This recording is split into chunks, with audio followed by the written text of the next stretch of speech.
Hey, how's it going, everybody? My name is Magnum Martell, and welcome back to Story Time. So, I ran a poll on my Twitter this week, and I've been putting this off till literally the last minute. I have 24 hours to get this video put together and done. And the winner was a tie. This surprised me. This is the first time this ever happened. Between Grandpa versus the Racist BM and the Tanner's Nuts Foundation. Now, I don't get a lot of votes on my poll because I don't have a lot of big following right now. And I try to get some extra traction on there, but I do my best, and I got at least a decent amount of votes. So with this tie, I was like, how am I going to break it? And then I decided, you know what, I'm just going to flip a fucking coin. So I flipped a coin, and I had a friend call it in the air, and, well, the winner is the Tanner's Nuts Foundation.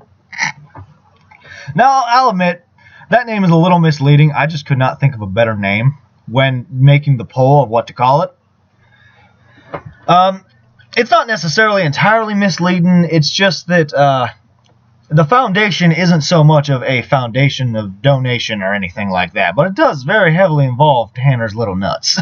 So to give you an idea of who Tanner is an individual that I used to hang out with when I was in high school. Middle school, high school, I was like 14, 15, maybe 16, kind of stretching that area. He was more or less not necessarily my friend. His family very briefly, for a few months, stayed with us and lived with us because they were basically made homeless by his asshole of a grandmother, and his mother being an absolutely useless person with no worldly skills whatsoever, if you know what I mean.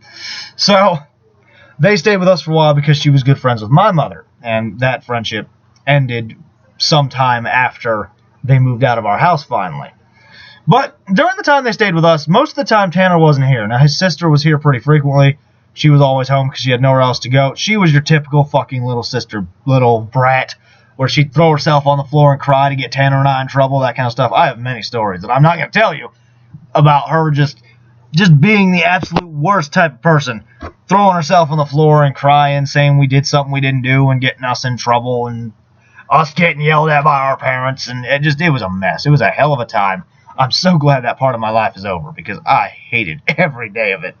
I tried to get out of the house as much as possible when I was because of this.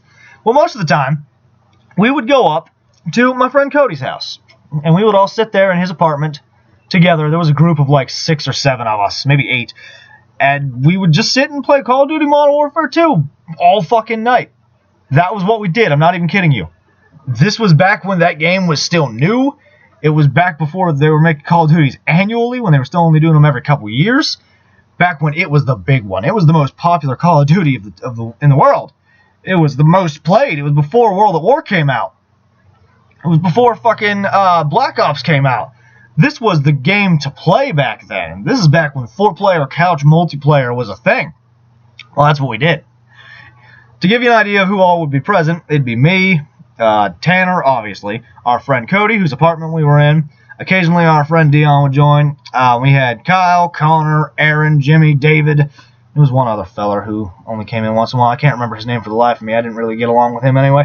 Anyway, so that's we had a pretty big group of dudes. We really did. We all sat there, total sausage fest, just eating fucking junk food and playing video games. That's what we do.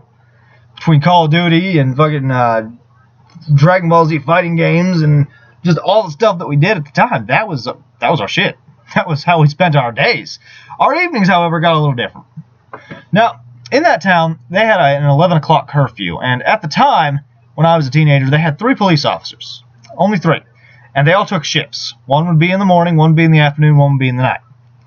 And then the morning guy would shift out in the middle of the night around like 4 or 5 a.m. To give you a basic idea here, and I have a couple stories about the different officers, but the officer in question is Butch.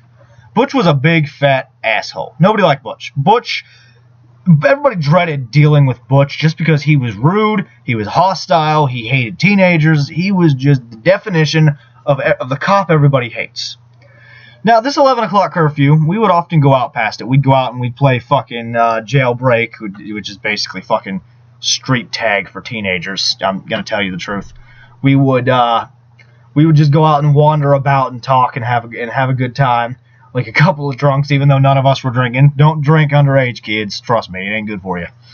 But teenager stuff. It's what teenagers do. It's what we did back then. That's how we did things when I was a teenager. I don't know what kids do today.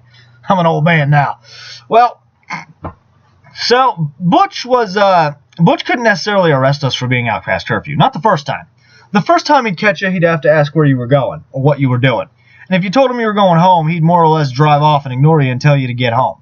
If he caught you again, you better have a better excuse, or you better be like near the home that you're heading to. So if you give him a direction, he's gonna go that way and he's gonna come back just to see how far you made it, or if you split it off entirely. And the layout of this town is a little weird. There weren't many directions you could go. It was essentially split in two and separated by a river with a bridge in between both ends. Just to give you a base idea of how the layout was. So Cody's apartment had a back apartment complex, which was only a few places, had a back parking lot that counted as the property. And as long as you were on your property, you were clean. You were fair. He couldn't really do anything about it. He could tell you to go inside, but you didn't have to listen. That was the loophole that we teenagers like to abuse. Because this apartment was located right on the main street, along the main road, which he would patrol quite frequently. There'd be a church on one end. There was a bank across the street next to a flower shop. There was an old, run-down, no longer in operation garage/car dealership for Fords. Yeah, back when Ford owned its own dealerships kind of stuff. That place was operational when my grandmother was a kid, and it shut down around the time that my mother was a teenager, to give you an idea of how old that building was. I think somebody owns it now, actually. There's a couple of times where people were caught in there, actually. One of my friends fell through the glass on the front and got himself hurt pretty bad, and they ended up boarding up all the windows. That's a story for another day. So we would take advantage of this back parking lot because it was the prime area. Well, Tanner had done something stupid that day. To give you an idea what Tanner was a big, heavy-set individual. He played football in middle school, and because of it, he had an ego the size of my nuts, and thought that he was just the hot shit, and he was the most athletic human being on the face of the earth. The boy had this very unrealistic admiration for football that you saw back in that era, in a small town like that. And I'm not even kidding you.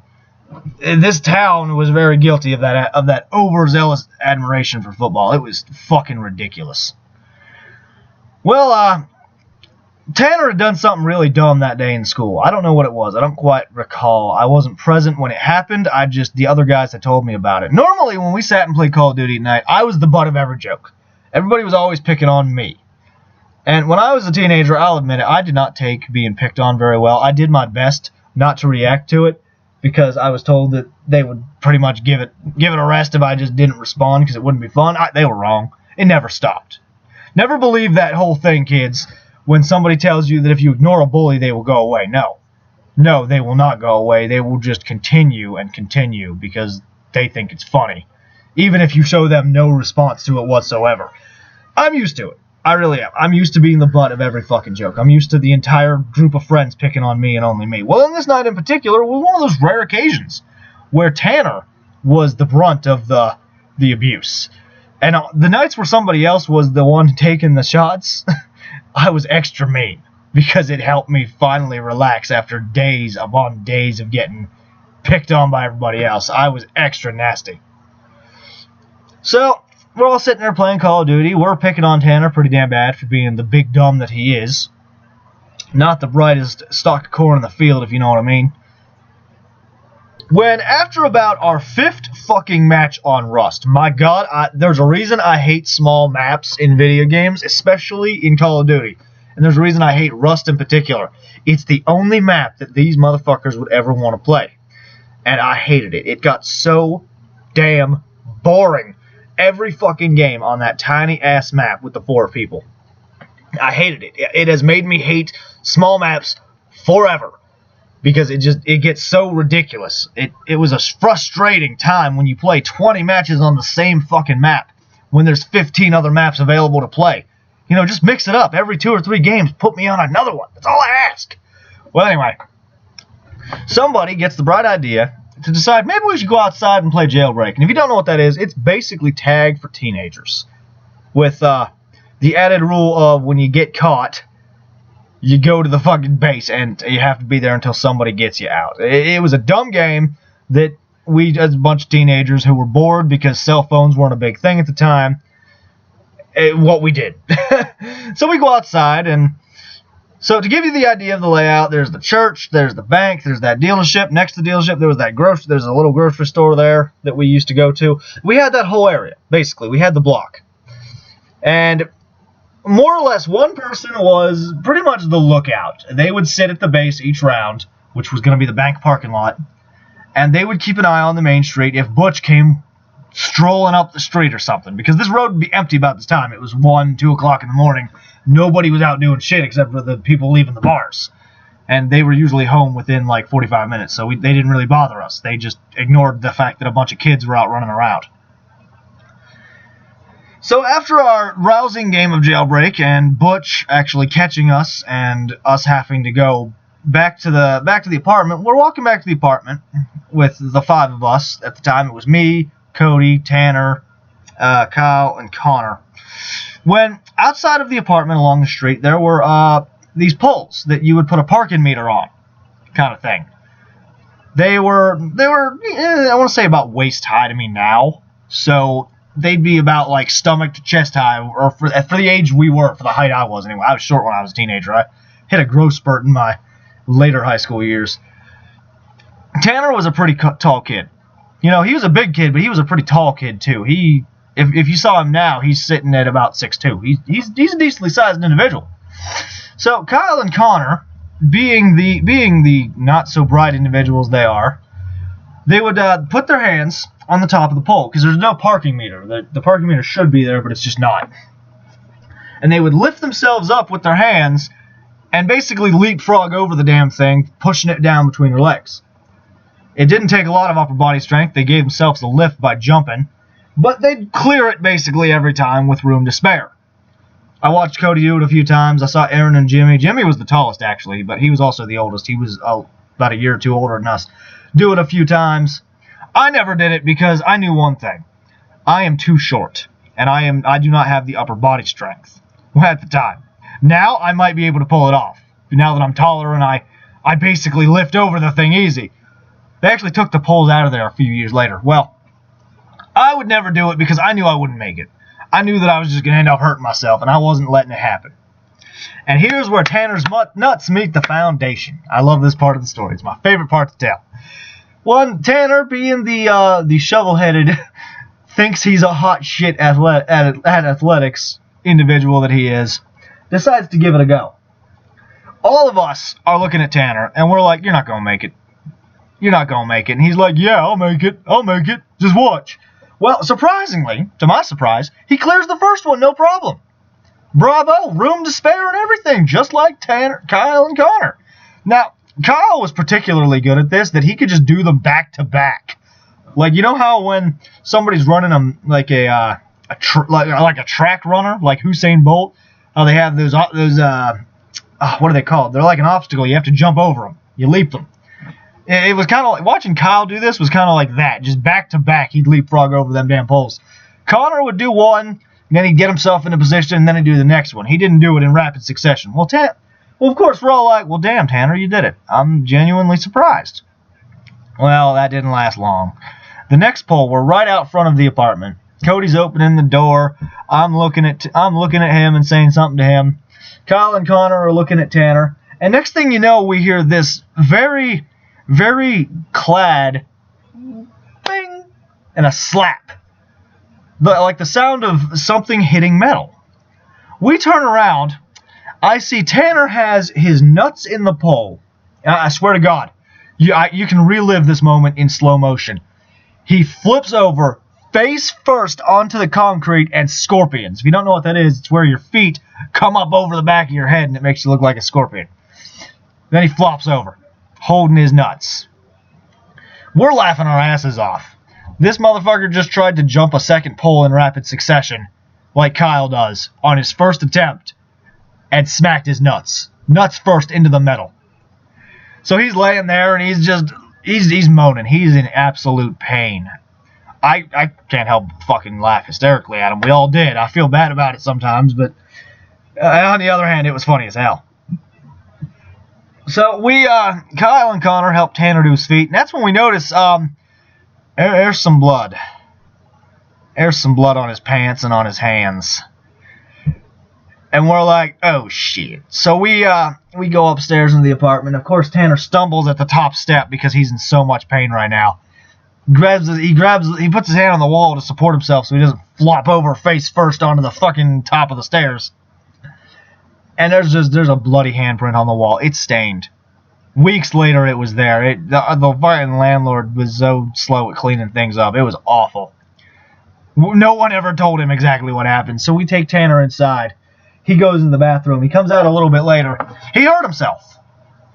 He didn't pop him, but they were more than a little rattled. Apparently, all the bleeding was actually the cap that goes over top of the pole. That's just supposed to make it so that there's not like an open hole at the top. It was loose and it cut his leg. The blood was from the cut on his leg. He got very lucky. I assumed he popped a testicle. I did. I was like, oh my god, he popped one. He done.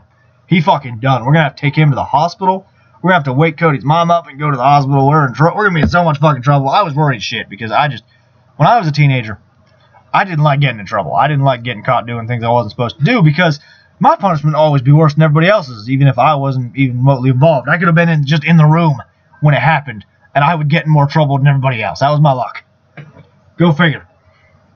I have more than a few stories where somebody else did something and I got in trouble for it. That was my life. That was my luck. So needless to say, I just assume that I'm always going to be in more trouble than everybody else growing up. And still kind of do sometimes because it happens. It does. Thankfully, all is well that ends well. Tanner's nuts hurt for the evening and he couldn't sit. He had to spend pretty much the rest of the night either standing or sitting so close to the edge of the chair his ass was barely touching it, just to keep himself from being in pain. Kyle, of course, being the douchebag that he is, decided to add injury to more injury and bag tag him on the way out the door the next morning. That just put him on his knees. I just walked away. I couldn't handle it. I was like, you know what? I'm going to let you fuckers dig around. I'm going home. So there you go. Tanner just tried to jump a parking meter pole and smacked his nuts right on the metal and hurt himself.